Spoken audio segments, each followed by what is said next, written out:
Sebuah video warga memperlihatkan awan pekat membentang di langit Pamekasan, Jawa Timur menyerupai ombak tsunami.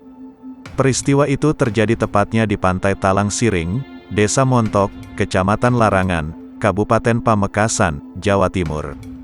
Fenomena awan tsunami ini sempat menggegerkan warga Pamekasan.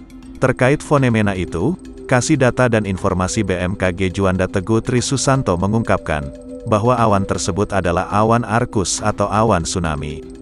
Secara ilmiah awan ini adalah arkus cloud, yaitu awan yang membentuk formasi horizontal rendah yang biasanya muncul di dalam bagian awan cumulonimbus, kata Teguh, saat dikonfirmasi via pesan WhatsApp, Jumat, tanggal 19 November tahun 2021. Kondisi ini dapat terjadi karena ada fenomena angin laut dalam skala yang luas yang mendorong udara ke arah daratan, ungkap Teguh.